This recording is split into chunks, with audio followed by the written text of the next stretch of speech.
मैं अक्सर आप लोगों के साथ कुछ टिप्स और ट्रिक्स तो शेयर करती ही रहती हूँ, लेकिन आज इन सारे टिप्स में से आज की टिप्स बहुत ही यूजफुल है।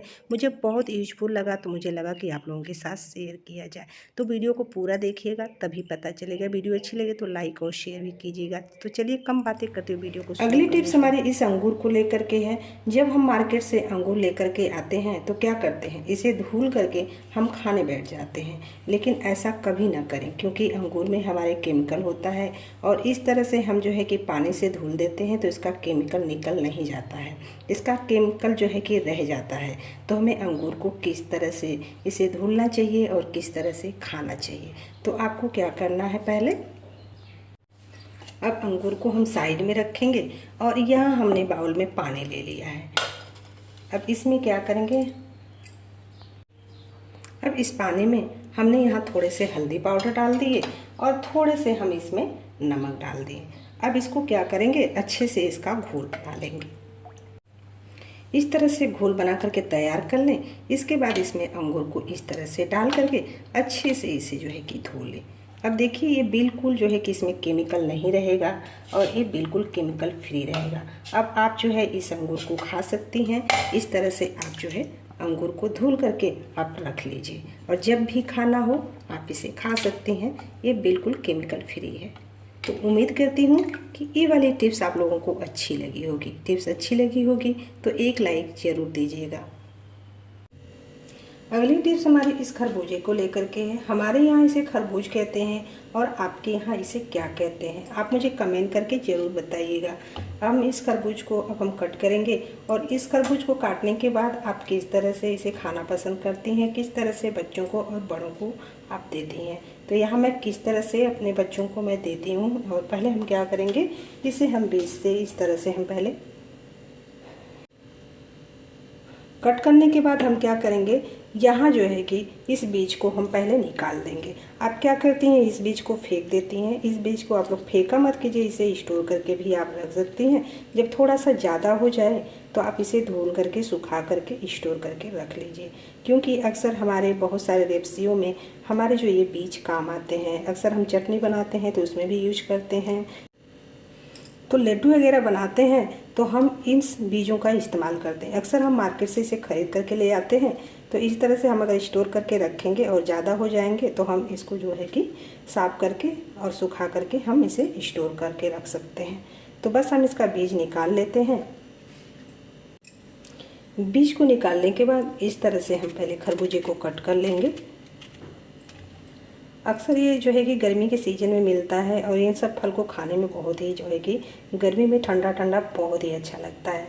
तो अब हम क्या करेंगे, इस तरह से हम जो है कि चाकू के हेल्प से इस तरह से हम इसको कट कर लेंगे। ध्यान रहे कि आपको एकदम पूरा अंदर से नहीं कट करना है। तो इस तरह से हम दोनों तरफ से इस तरह से हम पीसेस में इसे कट कर लेंगे। इस तरह से कट करने के बाद अब हम यहाँ से जो है कि हम इसे कट करेंगे। ये बहुत ही आसान तरीका है और इस तरह से जो है कि खाने में भी आसानी होती है। आप बच्चों को दे सकते हैं, बड़ों को जो दे सकते हैं। तो ये देखिए यहाँ हमारे कट चुके हैं। इस तरह से कट करने के बाद आप क्या कीजिए, एक फोक वाला चम्मच ले लीजिए और इससे जो है कि बच्चों को दे दीजिए, उठा उठा करके ये आराम से खा लेंगे। तो ये बहुत यूजफुल ट्रिक है। उम्मीद करती हूँ कि ये वाली टिप्स आप लोगों को अच्छी लगी होगी। अगली टिप्स हमारी इस डिटर्जेंट वाले पैकेट को लेकर के है। इस पैकेट को हमने क्या किया है, धुल लिया है और धुल करके हमने इसे सुखा लिया है और इसे हमने क्या किया है, बराबर साइज़ में हमने इसे कट करके पहले से ही निकाल लिया है। तो इसे हम किस तरह से इस्तेमाल करने वाले हैं, कहाँ इस्तेमाल करने वाले हैं, चलिए देख लेते हैं। अब आपको क्या करना है, इस पैकेट को इस तरह से जो है कि फोल्ड करना है। हमने यहाँ क्या किया, एक बार हमने इस तरह से फोल्ड कर लिया। ठीक इसी तरह से जहाँ से हमने फोल्ड किया है वहाँ से फिर हम दोबारा फोल्ड करेंगे। तो इस तरह से हम दोबारा फोल्ड कर लेते हैं। हाथों से अच्छे से इसे चिकना करना है। चिकना करने के बाद इसे बीचों बीच से इस तरह से उठाना है और इस तरह से जो है कि इसे उठा करके खींच लेना है और खींचने के बाद इसे उल्टा कर देना है। इसे उल्टा करने के बाद ये जो इसके नोक निकले हुए हैं इसे अंदर की साइड से जो है कि मोड़ लेना है और हाथों से अच्छे से जो है प्रेस कर लेना है। अब आपको इसे सीधा कर देना है। सीधा करने के बाद इसे हाथों से अच्छे से सेट कर लेना है। यहाँ आपका एक ऑर्गेनाइज़र बन कर के रेडी हो गया है। अब इस तरह से हमने 2 बार इसे फ़ोल्ड कर लिया है। अब इस तरह से फ़ोल्ड करने के बाद आपको जो है कि हाथों से इसे अच्छे से जो है कि चिकना कर लेना है। अब हम इसे अपने किचन में इस्तेमाल कर सकते हैं। ये देखिए मेरे जो छोटे-छोटे कंटेनर हैं, इस तरह से हम इसे ऑर्गेनाइज़ करके रख सकते हैं। अगर हम अपने सामान को जितनी अच्छे से ऑर्गेनाइज़ करें, हमारा किचन उतना ही खूबसूरत और साफ़-सुथरा लगता है। तो हमने क्या किया, एक डिटर्जेंट वाली पॉलीथीन से हमने जो है कि इतना बढ़िया ऑर्गेनाइज़र बना कर के तैयार किया है। उम्मीद करती हूँ कि ये वाली भी टिप्स आप लोगों को अच्छी लगी होगी। अगली टिप्स हमारी इस तरह के लिस्ट को लेकर के है। अगर आप एक हाउसवाइफ हैं तो अपने समझदारी से, सूझबूझ से आप अपने समय और पैसे दोनों की बचत कर सकते हैं।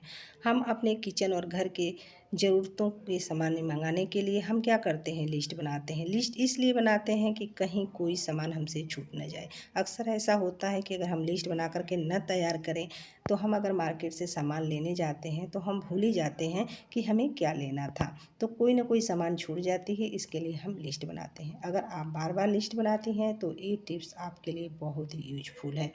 आप बार बार लिस्ट ना बना करके आप एक ही लिस्ट से जो है कि बार बार आप सामान ला सकती हैं। वो कैसे? क्योंकि हम अपने किचन और घर के सामान मंगाने के लिए हम वही सामान हमें चाहिए, जो सामान हम अपने किचन में यूज करते हैं उसके लिए हम बार बार लिखते हैं और लिस्ट बनाते हैं। तो हमें बार बार लिस्ट बनाने की ज़रूरत नहीं है, उसी लिस्ट से हम बार बार सामान मंगा सकते हैं। क्योंकि अगर कभी कभी ऐसा होता है कि हमारे पास कुछ ऐसी सामानें पड़ी रहती हैं जो हमें नहीं चाहिए, जो हमें सामान नहीं चाहिए वहाँ आप कट का निशान लगा दीजिए। क्योंकि मेरे यहाँ जो है कि चाय पत्ती बहुत कम आती है, मेरे यहाँ चाय बहुत कम बनती है, इसलिए चाय पत्ती बहुत ही कम खर्च होती है। तो मुझे चाय पत्ती नहीं चाहिए तो वहाँ मैं कट का निशान लगा देती हूँ। क्योंकि मैं खुद जाती हूँ तो मुझे ध्यान रहता है, अगर आप खुद नहीं जाती, आपके यहाँ कोई दूसरा सामान लेने जा रहा है तो जो सामान आपको नहीं चाहिए वहाँ पे आप कट का निशान लगा दीजिए और उससे बता दीजिए कि ये सामान नहीं चाहिए, वहाँ कट का निशान लगा हुआ है, तो वो समझ जाएगा। फिर आप इस तरह से बार बार न लिस्ट बना करके आप अपने समय की बचत कर सकती हैं और अपने पैसों की भी बचत कर सकती हैं। उम्मीद करती हूँ कि ये वाली टिप्स आप लोगों को अच्छी लगी होगी। टिप्स अच्छी लगी होगी तो दोस्तों फैमिली में शेयर भी कीजिएगा और चैनल पे पहली बार है सब्सक्राइब भी कर लीजिएगा। तो यहीं पे वीडियो का एंड करती हूँ और नेक्स्ट वीडियो में मिलती हूँ। तब तक के लिए बाय बाय, टेक केयर।